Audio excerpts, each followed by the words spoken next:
আসসালামু আলাইকুম রহমতুল্লাহ। বন্ধুরা, কল্পনা করুন একটি দেশের কেন্দ্রীয় ব্যাংক, যার কাজ হচ্ছে মুদ্রাস্ফীতি নিয়ন্ত্রণ করা আর অর্থনীতিকে সচল করা। সেই ব্যাংক টাকা দিয়েছিল একটি রাজনৈতিক সংগঠনকে হ্যাঁ ভোটের প্রচারণার জন্য।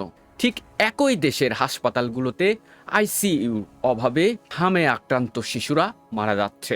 অদ্ভুত শোনাচ্ছে না?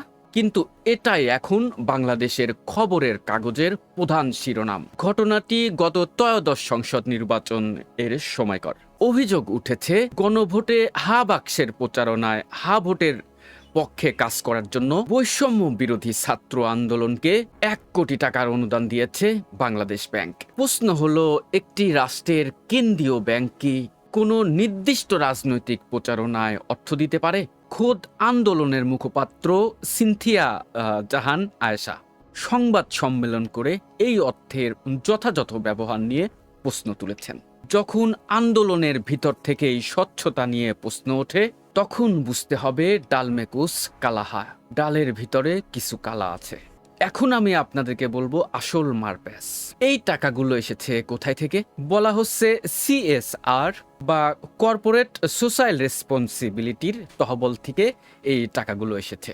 নিয়ম অনুযায়ী সিএসআর এর এই টাকাগুলো ব্যয় হওয়ার কথা সুবিধাবঞ্চিত মানুষের শিক্ষা, স্বাস্থ্য অথবা পরিবেশের উন্নয়নের জন্য, বা বলতে পারেন প্রাকৃতিক দুর্যোগ মোকাবেলার জন্য, যেমন বন্যার টানের কথা কি আপনাদের মনে আছে? বাস্তবতা, এখানে টাকা গেছে সুজনের পকেটে, অর্থাৎ সুশাসনের জন্য নাগরিক তারা নিয়েছে 2.5 কোটি টাকা। ডিবেট ফর ডেমোক্রেসির পকেটে গিয়েছে 20 লাখ টাকা এবং রাজনৈতিক প্রচারে সুশাসনের জন্য কথা বলার প্রতিষ্ঠান যখন খোদ বাংলাদেশ ব্যাংকের তহবিল থেকে টাকা নেয়, তখন সেই সুশাসন শব্দটি কি কেবলই মাত্র কাগজেই সীমাবদ্ধ থাকে না? এবার একটু মুদ্রার উল্টো পিঠটা একটু দেখুন। একই সময়ে কিন্তু সংবাদপত্রে আরও অন্য একটি খবর গুরুত্ব পাচ্ছে। হামে আক্রান্ত শিশুদের জন্য আইসিইউ পাওয়া যাচ্ছে না, বিনা চিকিৎসায় শিশুরা মারা যাচ্ছে।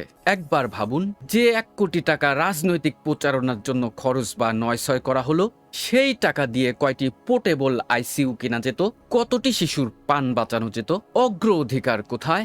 রাজনৈতিক ইমেজ বিল্ডিংয়ে নাকি ভবিষ্যৎ প্রজন্মের জীবন রক্ষায়? বাংলাদেশ এখন পারমাণবিক বিদ্যুৎ উৎপাদনের চূড়ান্ত পর্যায়ে। প্রযুক্তিগতভাবে হয়তো আমরা বহুদূর এগিয়ে গিয়েছি, কিন্তু প্রাতিষ্ঠানিক নৈতিকতায় আমরা কোথায় রয়েছি? কেন্দ্রীয় ব্যাংক যখন অডিট তদন্ত শুরু করে, তখন বুঝতে হবে চাপে পড়ে ড্যামেজ কন্ট্রোল করা হচ্ছে। কিন্তু প্রশ্নটা থেকেই যায়, তদন্ত কি কেবল আইওয়াস নাকি দায়বদ্ধতা নিশ্চিত করা হবে? যে কোনো গণতান্ত্রিক দেশে কেন্দ্রীয় ব্যাংক একটি স্বায়ত্তশাসিত প্রতিষ্ঠান। তার প্রতিটি পয়সা জনগণের ট্যাক্সের টাকা। সেই টাকা যখন সামাজিক উন্নয়নের নাম করে রাজনৈতিক স্বার্থে ব্যবহৃত হয়, তখন সেটা কেবলমাত্র আর্থিক দুর্নীতি নয়, সেটা একটা নৈতিক দেউলিয়া তত্ত্ব। আপনার কি মনে হয়, কেন্দ্রীয় ব্যাংকে কি অধিকার আছে রাজনৈতিক বা নাগরিক সংগঠনের ফান্ডে টাকা দেয়া, নাকি এই টাকা সরাসরি স্বাস্থ্য খাতে দেওয়াই প্রচুর ভালো ছিল? কমেন্টে আপনার মতামত লিখুন। দেখা হবে পরে আরো সুন্দর একটি ভিডিওতে। চ্যানেলে আজকে নতুন হলে অবশ্যই চ্যানেলটি সাবস্ক্রাইব করবেন। আল্লাহ হাফেজ।